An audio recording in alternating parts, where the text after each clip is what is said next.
irmão, minha irmã, eu vou convidar você a abrir a sua Bíblia no Evangelho de João, capítulo 3, versículo 16.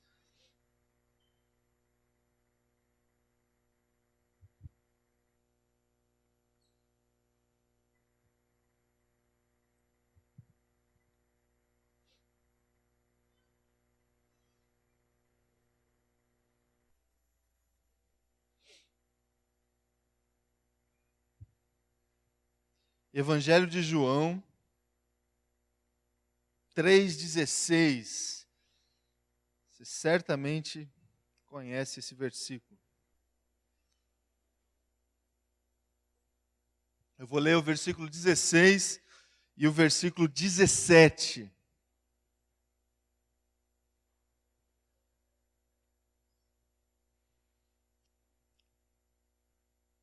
Encontrou aí?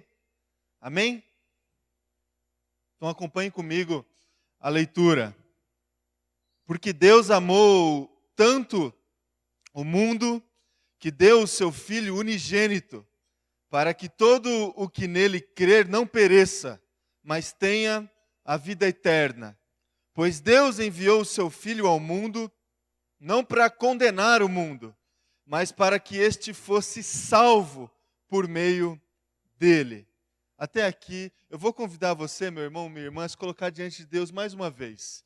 E agora, de uma forma muito especial, se colocar diante dele através da sua palavra. A gente acredita que o Espírito Santo fala com cada um de nós através da palavra. Então, que você consiga se colocar diante de Deus, faça isso agora em oração, se coloque diante de Deus, ore ao Senhor, peça o entendimento de Deus em relação à sua palavra, para que Ele fale ao teu coração em nome de Jesus. Senhor Deus Pai, nós nos colocamos diante do Senhor agora, com o nosso coração aberto, com o nosso coração desejoso, Pai, de ouvir a Tua voz, ouvir, Deus, o entendimento da Tua vontade, o entendimento, Pai, da Tua palavra, Deus. Pai, que isso aconteça através da ação do Teu Espírito Santo, Pai. Que isso aconteça, Deus, somente através da ação do Teu Espírito, Pai. Que, de fato, a gente consiga, Deus, sair daqui fortalecidos pelo Senhor, fortalecidos, Pai, por essa palavra que é viva e eficaz, que é poder de Deus para nós. Que isso aconteça, Deus, debaixo da Tua graça, debaixo do Teu amor, em nome de Jesus. Amém. Amém, irmãos. Eu gostaria, meu irmão, minha irmã, de trazer uma reflexão aí para o teu coração em relação a algumas práticas que fazemos, diante de algumas práticas que temos no nosso dia a dia, que diz respeito a um certo conhecimento que temos ou não temos de vários assuntos que nós estamos envolvidos aí no nosso dia a dia. Eu não sei se você já parou para pensar como que a nossa sociedade atual, né, como os homens e mulheres que convivemos no nosso dia a dia, eles sempre têm uma opinião formada a respeito de quase tudo. Não sei se você concorda comigo, que nós vivemos os nossos dias diante de pessoas, ou até mesmo, às vezes, nos colocamos diante de situações e assuntos com opiniões já formadas acerca de vários assuntos. Se você frequenta virtualmente, por exemplo, alguma rede social, você sabe muito bem do que eu estou falando. Pessoas que, com muita facilidade, emitem opiniões acerca de diversos assuntos, como se elas fossem especialistas desses assuntos, com muita facilidade. Em vários meios. Lá no meu Facebook, por exemplo, eu tenho gente especializada em todas as áreas. Tem gente especializada em política, por exemplo. Tem gente especializada em tragédias que acontecem, né, no nosso dia a dia, para explicar as tragédias e tudo mais. Tem gente especializada em religião, gente especializada em comportamento humano, gente que é especializada em futebol, em esportes, não é? Com muita facilidade, meu irmão, minha irmã, e hoje em dia, muito pela presença das redes sociais, as pessoas emitem opiniões acerca de todos os assuntos hoje em dia, e a gente convive com isso, não é? Os chamados textões, né, do Facebook. Na minha época, meu irmão, na minha época, né, já estou chegando nessa... Na minha época de utilização da internet, a gente emitia opinião quando a gente colocava alguma frase no nosso nome do MSN, lembra? Quem usava MSN?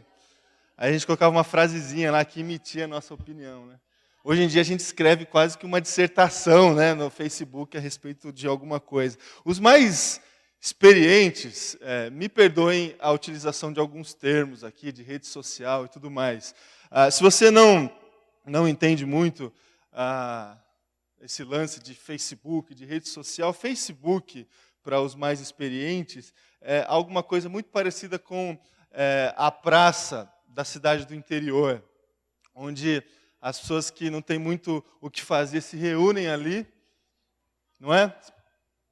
Preocupados com a vida alheia, emitem opinião sobre tantas coisas, e enquanto jogam um joguinho ali, não é? Na praça é o dominó, no Facebook é o quê? O Candy Crush, é isso mesmo. O que eu quero dizer para o teu coração, meu irmão, minha irmã, com a introdução dessa mensagem, é que hoje em dia a gente fala sobre tudo, sobre todos os assuntos, com muita facilidade. A gente se precipita nos nossos discursos e com um ar de conhecimento tal que isso serve para desenvolver hoje as nossas conversas, os nossos diálogos e tudo mais. Eu gostaria, meu irmão, minha irmã, de, através dessa mensagem, desafiar o meu coração e desafiar o teu coração para que a gente pense um pouco em relação ao quanto que a gente tem conversado sobre Deus na nossa vida, nos nossos discursos, nas nossas relações. O quanto que Deus tem feito parte das nossas opiniões. O quanto que Deus ele tem sido objeto do conteúdo das nossas conversas. O quanto que Deus tem feito sentido para o estabelecimento das nossas relações. O quanto que Deus tem se colocado como uma referência para permear as nossas opiniões ou a nossa incapacidade, talvez, de emitir alguma opinião. Eu gostaria de conversar essa manhã com você, meu irmão, minha irmã, sobre Deus. Sobre Deus. E, obviamente, debaixo desse senso de gratidão que nós estamos expressando essa manhã por mais um ano do nosso instituto, que tem, de alguma forma, também tentado falar sobre Deus para uma sociedade que precisa tanto ouvir acerca de Deus. Eu gostaria, meu querido e minha querida, de falar essa manhã ao teu coração acerca de um Deus que é criador. Um Deus que é criador. O Deus lá do livro de Gênesis. Um Deus que chegou para o nada e disse através da sua palavra e de repente tudo se fez. E de repente tudo se criou. Um Deus que disse haja luz e de repente a luz veio. Um Deus que criou todos os seres vivos aqui na terra. Um Deus que criou o homem, a sua imagem e semelhança. Homem e mulher esse Deus criou. Um Deus criador. Um Deus que sustenta a criação. Um Deus que, através do seu Espírito Santo, sustenta a vida. Sustenta a vida.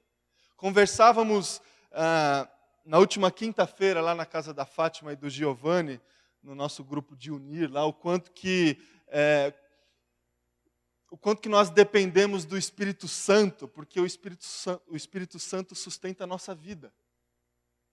Se Deus ele quiser acabar com o mundo, se Deus quiser acabar com a história das pessoas, Ele não precisa enviar nenhuma tragédia para acontecer no nosso mundo, na história. Ele só precisa retirar o seu espírito desse mundo. E nesse exato momento, todos nós cairemos mortos no chão. O Espírito Santo desse Deus Criador sustenta a nossa vida. Então, que nós, através dos nossos discursos, através do estabelecimento das nossas relações, que a gente comece a falar desse Deus que é Criador. Que é Criador, que criou céus e terra, que nos criou e que tem sustentado toda essa criação.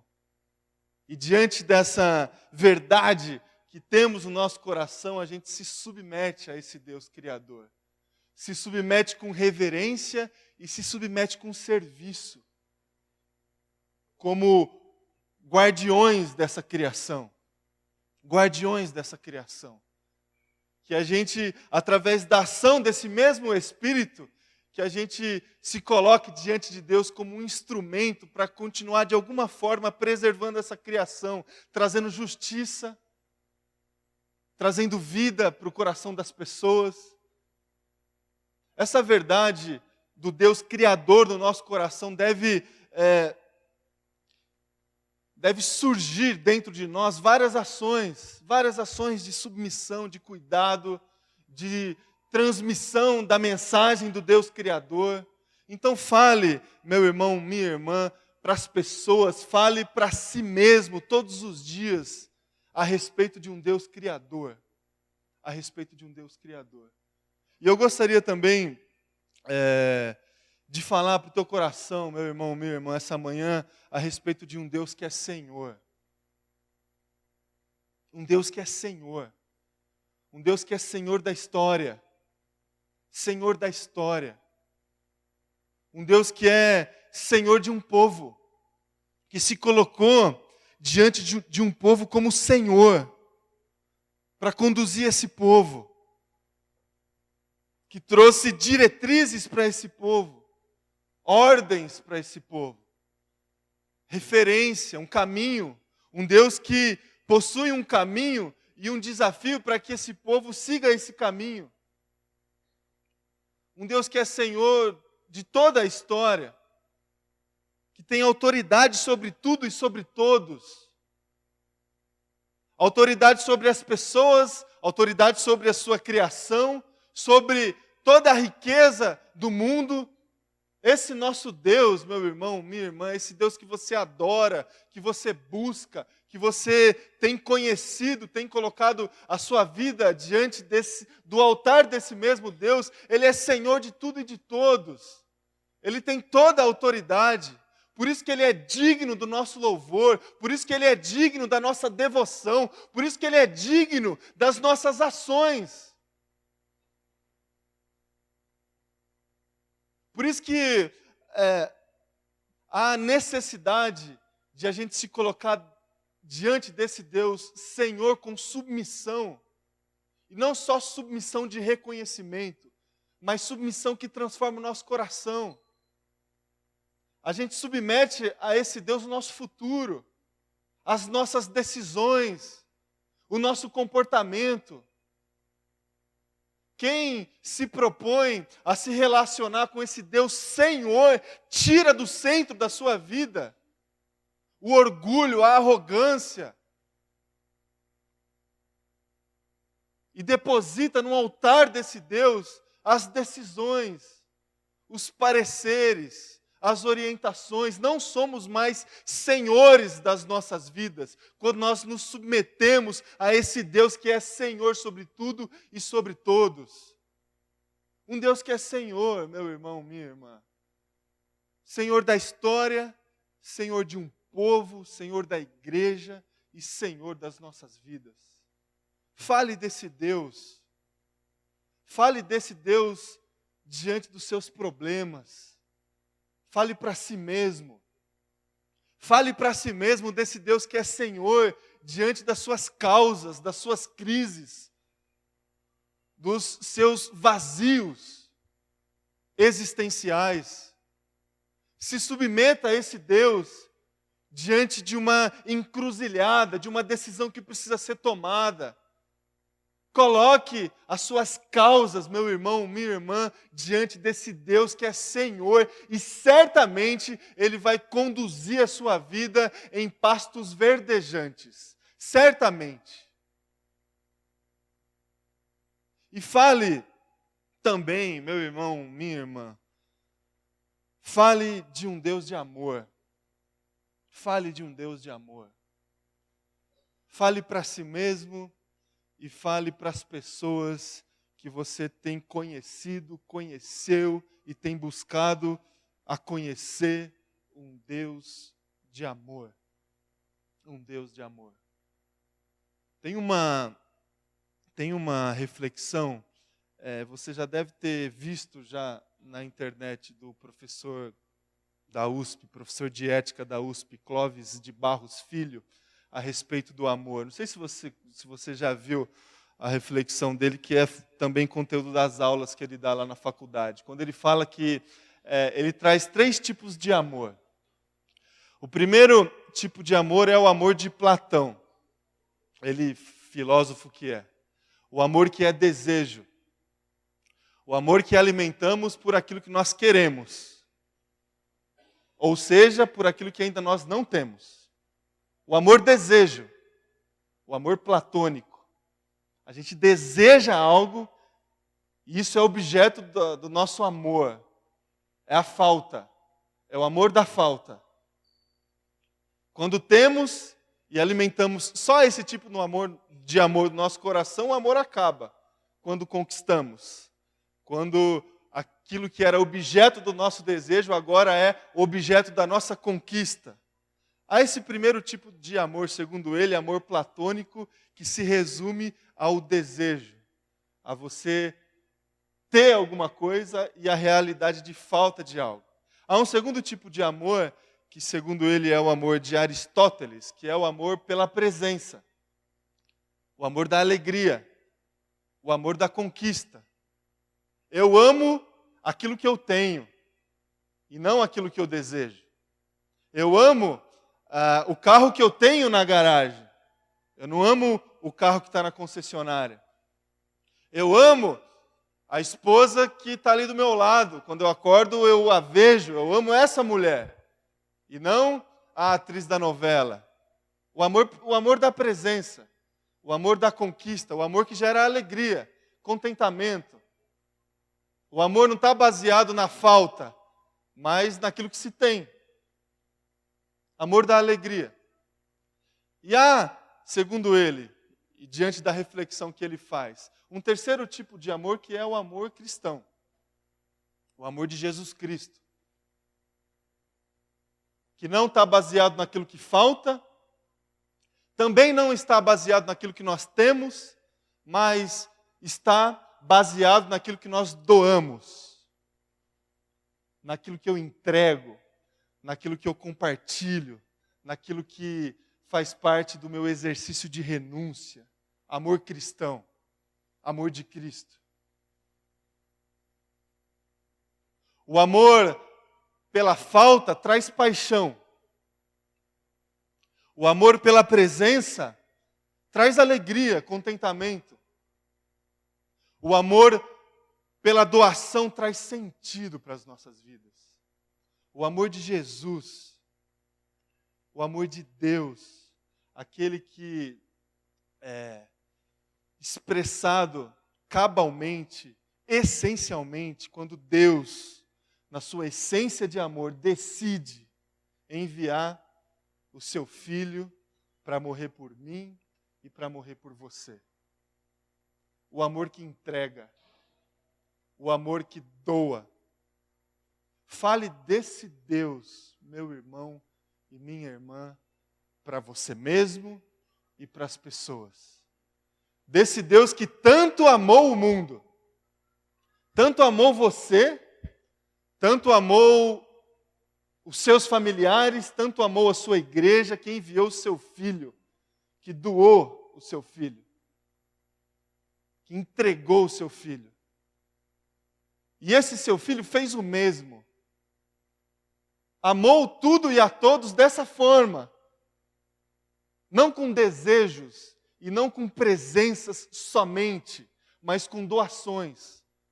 Doou seu tempo, doou seus recursos, doou sua atenção, doou a sua presença em detrimento da sua própria vontade, doou a sua própria vida quando se entregou por mim e por você naquela cruz.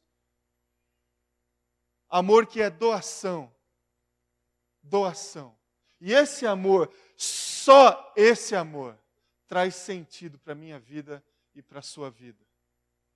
Analisando novamente a nossa realidade e o contexto de compartilhamentos de informações e de conhecimento que nós convivemos hoje em dia, as pessoas falando o tempo todo sobre todos os assuntos, sobre todas as questões e tudo mais, me parece, meu irmão, minha irmã, eu desconfio que toda essa tagarelice dos nossos dias revela corações extremamente vazios, extremamente ansiosos de sentido para suas próprias vidas.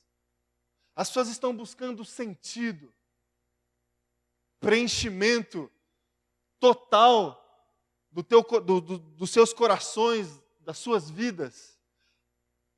A única resposta, meu irmão, minha irmã, para esse vazio que há no nosso coração é o amor de Deus. O amor de Deus traz sentido para a tua vida. É óbvio que você convive com outros amores, e tem que conviver mesmo. Você deseja, você almeja, você tem paixão, você tem vontades. É óbvio que você tem que conviver também com a satisfação pela presença. E é algo que é desafiante para nós hoje também, porque hoje em dia a gente só quer desejar e a gente não alimenta gratidão por aquilo que por aquilo que você já conquistou na vida. Você precisa saber também a desenvolver esse contentamento pela presença. Mas isso não é o suficiente para trazer sentido para o teu coração. Você precisa conhecer, falar e viver o amor de Deus que traz sentido para nós, porque Ele doa, Ele entrega, Ele desenvolve um exercício de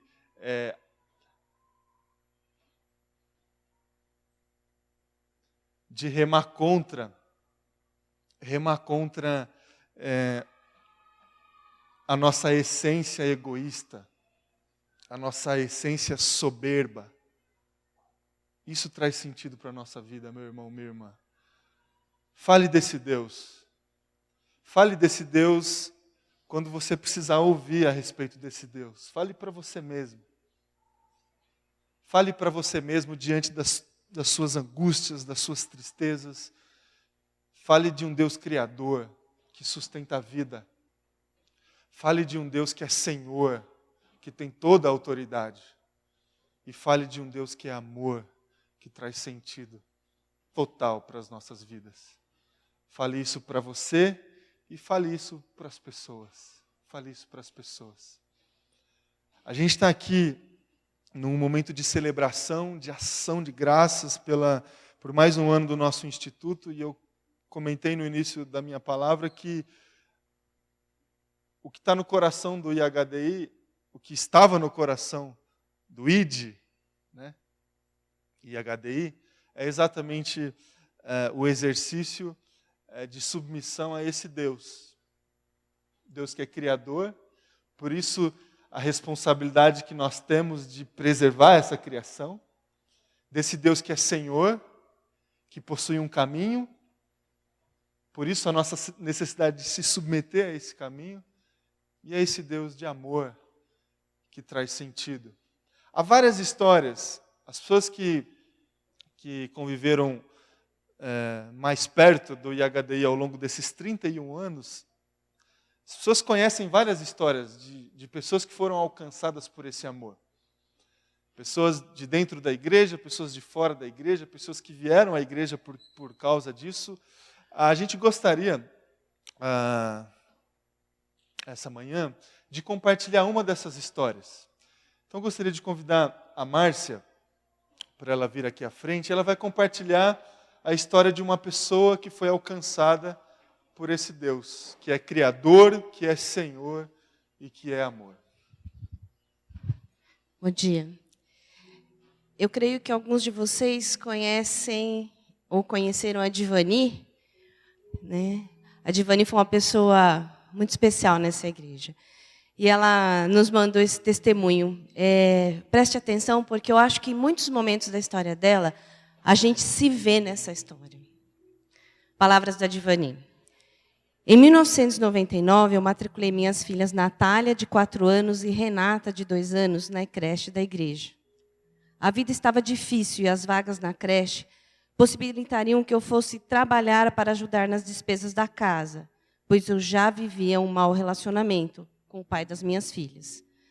A diretora da creche sempre nos convidava para irmos aos cultos da igreja, mas nada havia ainda chamado minha atenção para frequentar a igreja. Em 2001, nasceu meu terceiro filho, o Carlos Eduardo, o Dudu. Pouco tempo depois, minha vida conjugal começou a afundar de vez. Meu companheiro era alcoólatra. Ele me maltratava, não sustentava a casa direito. Então comecei a viver uma tristeza profunda. Não tinha ânimo para mais nada. Estava de pé porque tinha meus 3 filhos para cuidar. Depois que meu filho mais novo nasceu, eu tinha deixado de trabalhar para cuidar dele. E meu esposo não aceitava que eu trabalhasse fora. Em 2003, minha filha mais velha, com 8 anos, a Natália, me pediu para levá-la com sua irmã à igreja no sábado à tarde, pois havia um grupo de dança de crianças, o Oca Kids, que ensaiava coreografias e elas queriam participar. Ela me disse que o pessoal da creche, que era membro da igreja, havia convidado, pois sabia que elas gostavam muito de dançar. Comecei, então, a levar minhas filhas aos sábados nesse grupo de dança. Um dia, a líder do grupo me pediu autorização para minhas filhas fazerem uma apresentação no culto da igreja da coreografia que elas estavam ensaiando aos sábados. E eu autorizei. Elas estavam muito felizes e animadas com a tal apresentação. Chegando o domingo, fomos ao culto para a apresentação e foi nesse dia que a minha vida começou a mudar. A apresentação foi linda e nela eu vi toda a glória de Deus. Ali foi meu primeiro encontro com Cristo. As crianças dançavam e interpretavam uma música que falava da liberdade para amar a Deus. Eu olhava aqueles jovens e crianças dançando e cantando, aquela alegria, aquela felicidade, e aquele amor que eu via e sentia, eu queria para mim e para os meus filhos. Começamos, depois deste dia, a frequentar os cultos da igreja do Ipiranga e a cada dia aprender mais sobre Deus e suas maravilhas. No entanto, nada havia mudado na minha vida em relação ao meu relacionamento com o pai dos meus filhos. Ele ainda me maltratava. Eu estava infeliz com 30 anos e me sentindo com 70. Até que um dia ele me agrediu fisicamente na frente dos meus filhos. Nesse dia, após ser agredida e toda machucada, lembro-me que entrei no quarto, fechei a porta, me ajoelhei e orei a Deus. Pedi que o Senhor me livrasse daquela vida que eu não suportava viver aquilo. Pedi a Ele que, se fosse da sua vontade, que eu conseguisse me separar. Eu estava sem emprego e há alguns anos sem trabalhar. Estava desqualificada para o mercado de trabalho e eu precisava de sustento para poder cuidar dos meus filhos. Não aceitava jamais ficar sem eles e não suportava mais ser maltratada daquele jeito. Eu precisava sair daquela situação. Eu precisava de Deus do meu lado. Mas eu já sabia que eu não estava mais sozinha, que o Senhor estava comigo. Foi a partir desse dia que os milagres começaram a acontecer. Eu arrumei um emprego num lugar onde não havia vaga. O dono da loja me disse que não estava precisando, mas iria me dar um emprego. Em seguida, consegui alugar um apartamento no Ipiranga, aqui pertinho, na rua aqui atrás. Sem dinheiro de depósito, sem fiador, sem nada. Pois eu não tinha dinheiro, mas eu tinha Deus. O próprio corretor de imóveis, quando foi me entregar a chave do apartamento, me disse que não sabia o que eu havia feito, mas o apartamento era meu. Nos mudamos. Finalmente estávamos livres. Eu ainda me livrei no mesmo dia do meu vício de fumar por 14 anos. Quando Deus me livrou daquela prisão, não mais fumei, nunca mais. Eu trabalhava e meus filhos ficavam na creche. O melhor detalhe é que o valor do aluguel do apartamento era o mesmo valor do salário. Os meus filhos comiam na creche e se alimentavam bem. Meu patrão pagava meu almoço. Nos fins de semana, eu fazia uns bicos para garantir as outras refeições. Recebia também uma cesta básica da igreja para ajudar. Em seguida, eu ganhei um aumento de salário que garantiu o pagamento de todas as contas do mês. Nunca nos faltou nada em casa. Não tínhamos luxo, vivíamos humildemente, mas felizes. Eu tinha a minha dignidade e a minha alegria de volta. Cada dia mais nos dedicávamos à igreja. Começamos a ir à escola dominical e aos cultos. Até que ingressei como uma das líderes do ministério do Oca Kids. Desculpa. Tamanha foi a minha alegria. Desculpa, Solange. Ai.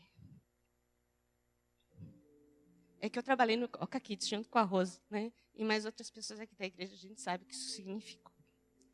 Bom, tamanha foi a minha alegria quando me vi atuando naquele ministério como responsável pelas coreografias das crianças.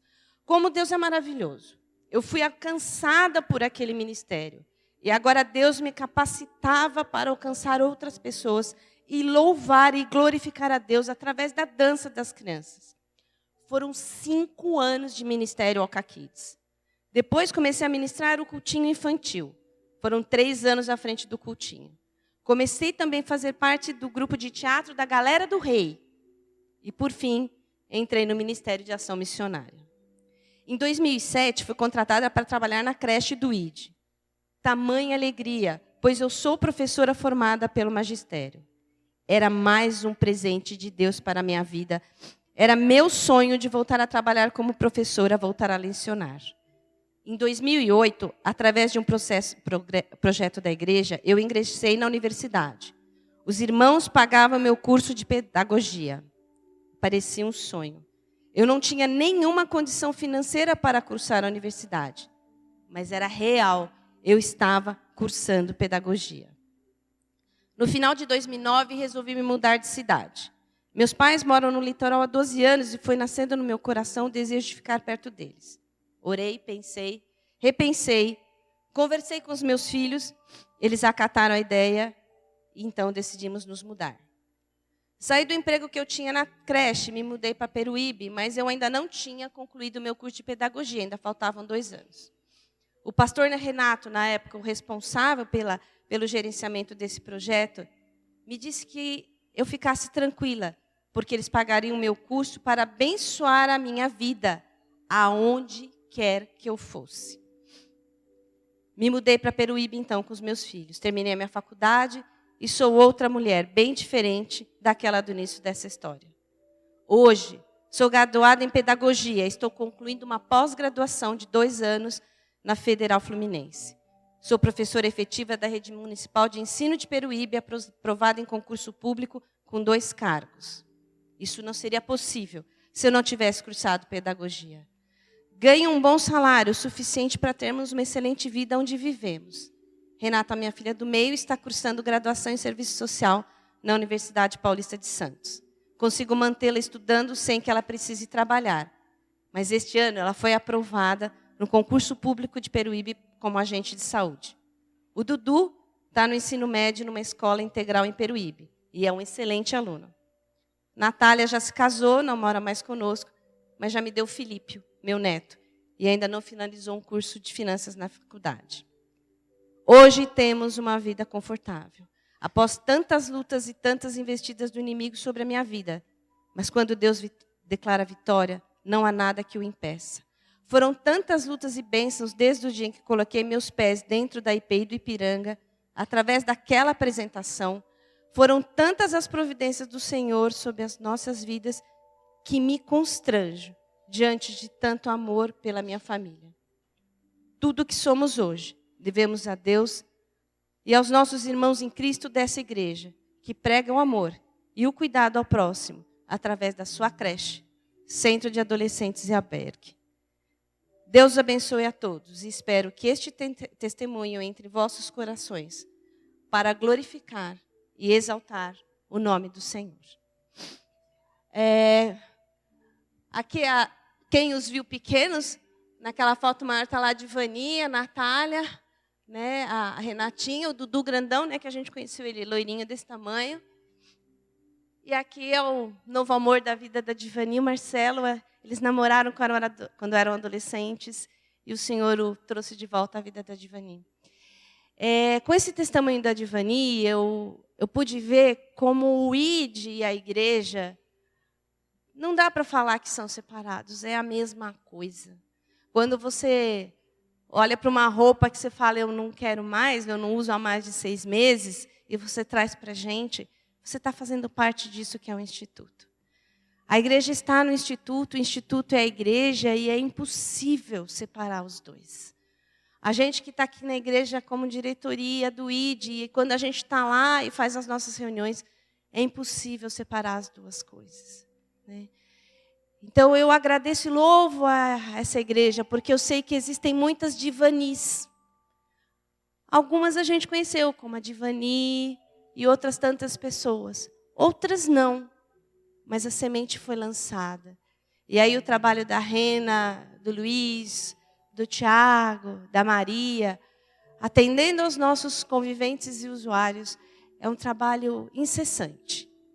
De não só estar com eles e dar um prato de comida, mas de prover muito mais porque é o que eles precisam. E nesse momento, de novo, mantendo a nossa singela homenagem, eu queria... Ai, meu rascunho, que está aí atrás, na folha... não, está aí na folha azul. Por favor, desculpa, gente. É muita coisa ao mesmo tempo. Eu queria fazer uma pequena homenagem, a gente queria como ministério. Meninas, se eu achar o meu rascunho aqui... Espera aí. Está aqui em algum lugar, gente. Achei. Há membros e ministérios dessa igreja que sempre nos auxiliaram no trabalho do ID. Tá certo? Queria agradecer ao Ministério de Mulheres, que tem realizado um trabalho muito grande lá no ID, lá no albergue, começando com a Darli, que não está mais conosco, está lá no interior. Queria agradecer ao trabalho de alfabetização do qual eu faço parte, que há 4 anos, todos os sábados estamos lá, abençoando a vida daqueles que nos buscam. Ao MASD, que tem suprido as necessidades de tantas pessoas, funcionários e usuários, Senhor. Queria agradecer ao nosso corpo de voluntários, muitas pessoas que têm ido às diversas unidades. A gente sempre acha que o que a gente está fazendo é pouquinho.